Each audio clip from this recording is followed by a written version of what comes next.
Assalamu alaikum warahmatullahi wabarakatuh. Akkam hordoftoota peejii Kamaalaapi nagaa jirtu? Ani nagaa kooti alhamdulillah. Har'as viidiyoo takka qabadhee isiniif dhiyeera. Viidiyoo tana keessatti WhatsApp keenya keessatti jechuudha. Yeroo baay'ee yooniif viidiyoo takka namaaf erginu meegaabaayitii 16 daqiiqaa muraasa ol nuuf hin ergu jechuudha. Kanaaf mee haala kamiin akka viidiyoo daqiiqaa dheeraa namaaf itti erguu dandeenyu isin garsiisa. Nafaana bu'aa. San dura garuu warri chaanaal yuutuubii kiyyaaf maamila hin taane sabiskiraayibii akka gootan kabajaan isin gaafadha.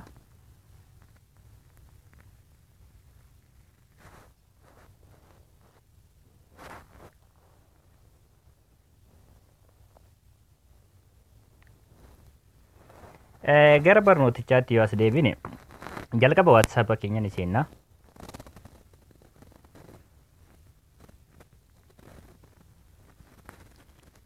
Erga seenee amma fakkeenyaaf kallattii kanaan erginee haa ilaallu. Viidiyoo tokko amma yooniif nu ergina jenne irratti dho'ina. Haaluma argitaniin kun asirratti meegaabaayitii 16 qofa nuuf ergaa jechuudha. Kun kutee jechuudha daqiiqaa 5 sekondii 30. Viidiyoon kiyya garuu dheeraadha. Hagana qofa na erguu danda'a inni jechuudha. Kanaaf mee viidiyoo kana guutuu akkamitti akka namaaf ergu isin garsiisa. Nafaana bu'aa. Jalqabarra WhatsApp keessa irra ni seentu.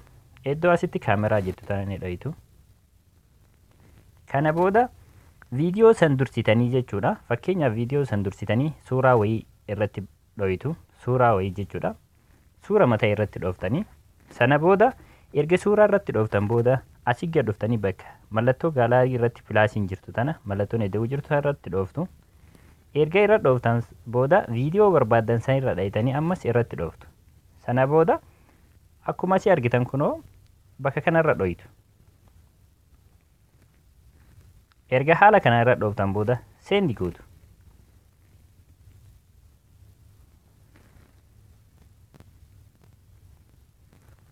Erga seendi gootan booda asirra bakka footoo kanarra dhuftaniitti mallattoo X tuqxanii suuricha waan erguu hin barbaanneef jechuudha. Mallattoo X tuqxanii suuricha balleessitu jechuudha akka hin deemne. Kanaaf viidiyoon kun amma akkuma argitan guutuutti ni deema jechuudha. Kanaaf haala kanaan viidiyoo dheeraa barbaadan namaaf haala salphaa kanaan erguu dandeettanii. Hiriyoota keessaniif viidiyoon tun isinitti tolte hiriyoota keessaniif sheer godhaa, laayik gochuus hin dagatina. Ani kan isin wajji ture Kamaal Ibraahim peejiin Kamaalaapidha. Hanga sagantaa biraa walitti deebinutti nagaan naaf tura.